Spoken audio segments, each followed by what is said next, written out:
RJD प्रमुख तेजस्वी यादव के इस बयान ने बिहार की राजनीतिक जमीन में भूचाल ला दिया है। बकौल तेजस्वी यादव, बिहार में इस साल सरकार बदलने वाली है और मैं एक बात स्पष्ट कर दूं, चुनाव इस साल के अंत में है। ऐसे में तेजस्वी यादव का यह बयान काफी मायने रखता है।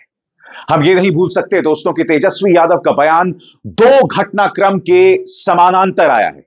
एक तरफ जैसे कि आप देख सकते हैं, छात्रों का आंदोलन बदस्तूर जारी है।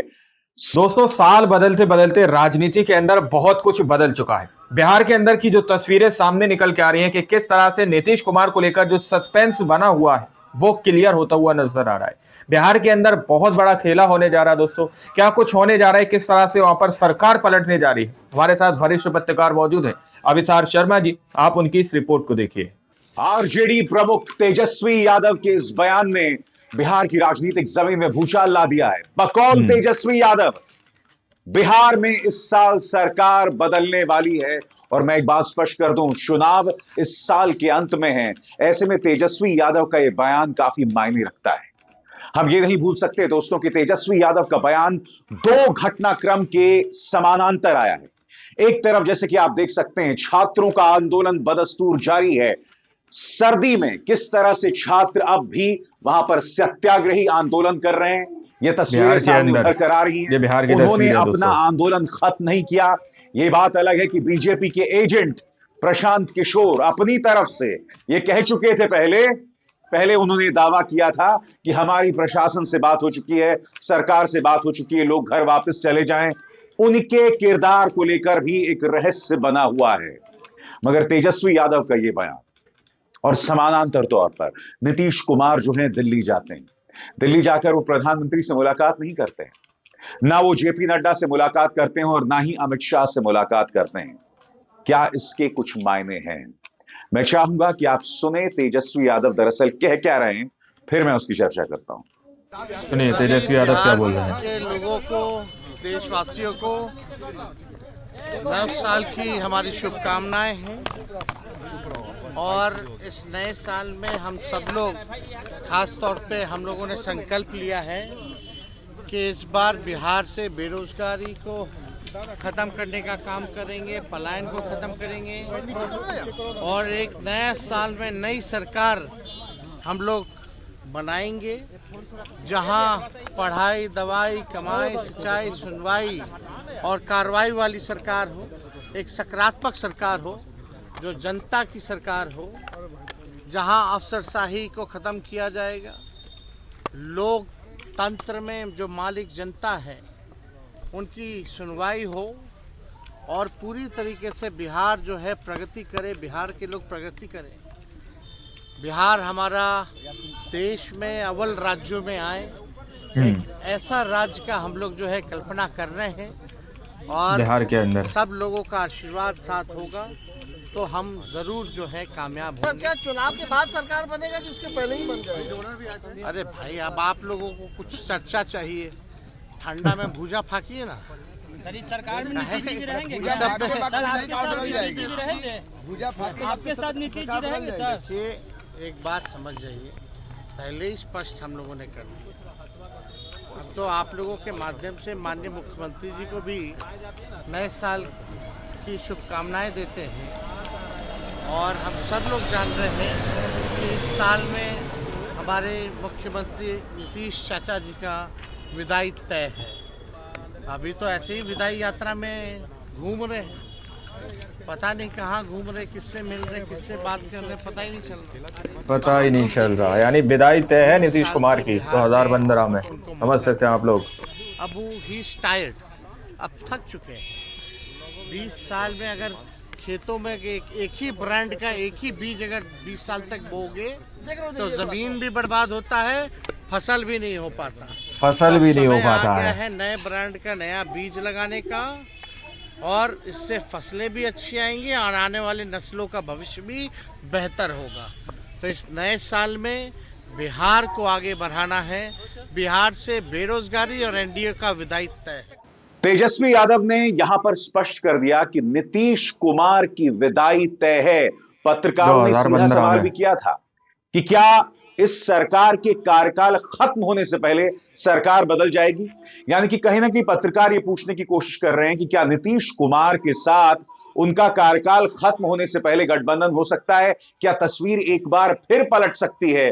क्योंकि नीतीश कुमार का राजनीतिक चरित्र रहा है दोस्तों, वो बार बार पलट जाते हैं और अजीबोगरीब बात कि जो उनके राजनीतिक विरोधी रहते हैं उनके पलटने के बाद उन्हें गले भी लगा लेते हैं। गले भी लगा तेजस्वी लेते यादव हैं। के तेवर से स्पष्ट हो जाता है दोस्तों कि वो इस बार नीतीश कुमार को गले लगाने को तैयार नहीं है।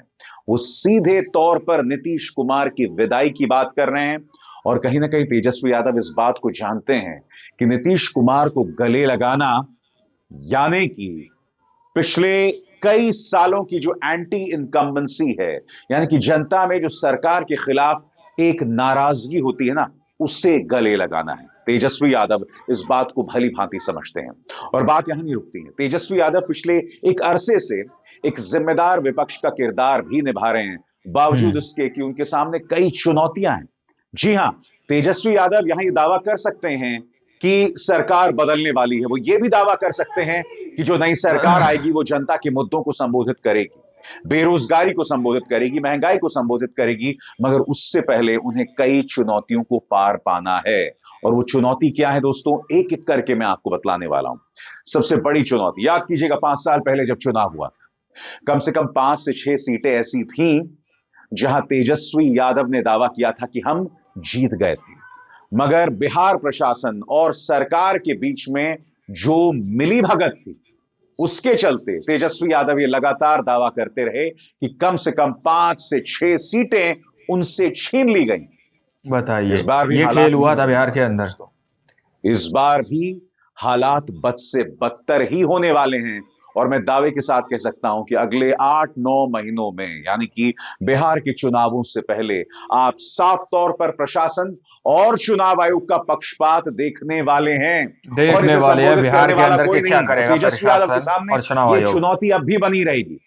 सवाल यह है कि जब 5 या 6 सीटों पर ऐसा खेला होगा तो क्या तेजस्वी यादव अपने वकीलों के साथ तैयार हैं, अपनी लीगल टीम के साथ तैयार हैं? क्योंकि पिछली बार यानी 5 साल पहले ऐसा लग रहा था कि तेजस्वी यादव तैयार ही नहीं थे।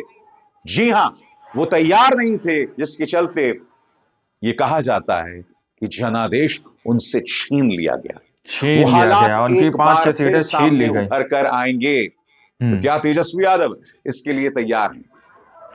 दूसरी बड़ी चुनौती तेजस्वी यादव के सहयोगी, और उसमें चुनौती सामने उभर कर आती है कांग्रेस की।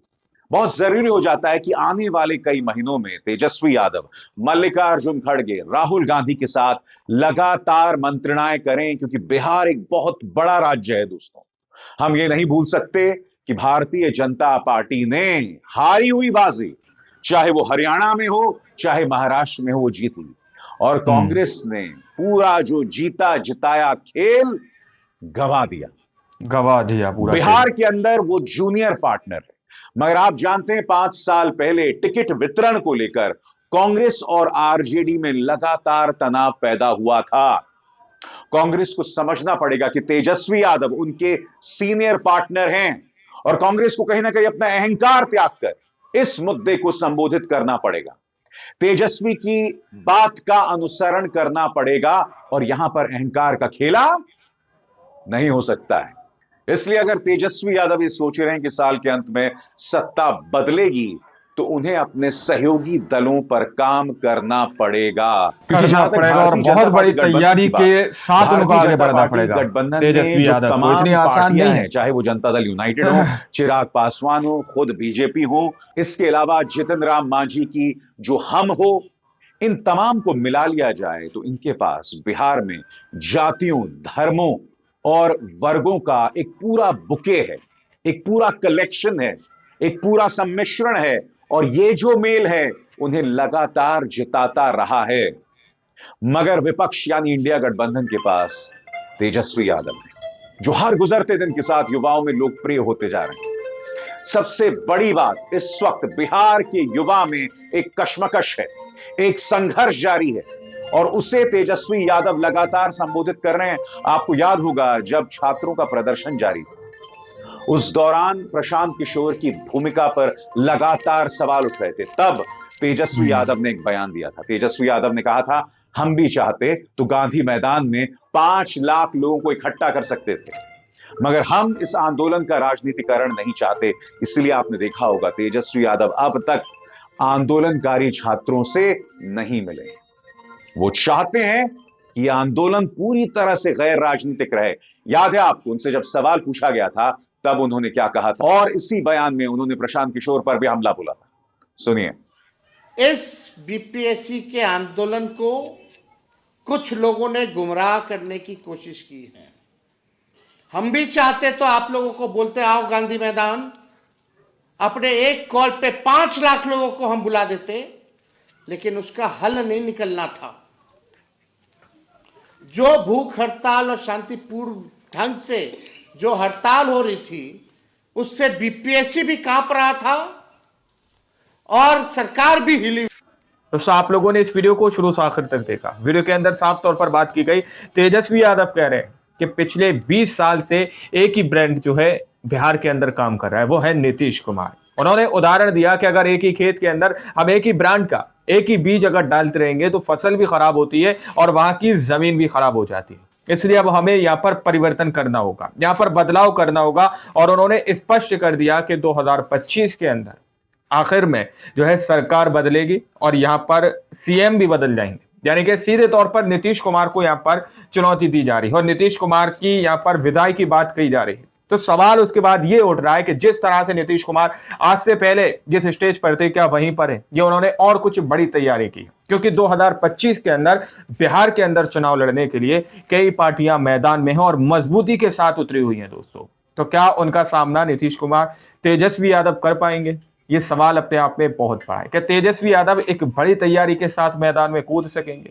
सवाल ये अपने आप में बहुत बड़े हैं कि अगर उनको मैदान में कूदना है तो उनको तैयार रहना होगा चुनाव आयोग के लिए, उनको तैयार रहना होगा ऐसे लोगों से, ऐसे नेताओं से जो जनता का जनादेश को बदल देते हैं दोस्तों। बाकी आप लोगों ने इस पूरी रिपोर्ट को देखा सुना, आप लोग भली भांति सारी बातें समझते हैं। अपनी राय को कमेंट सेक्शन में जरूर दीजिएगा। सच्ची पक्की खबरें देखने के लिए चैनल को सब्सक्राइब कीजिए। मिलते अगली वीडियो में, जब तक के लिए जय हिंद, जय भारत।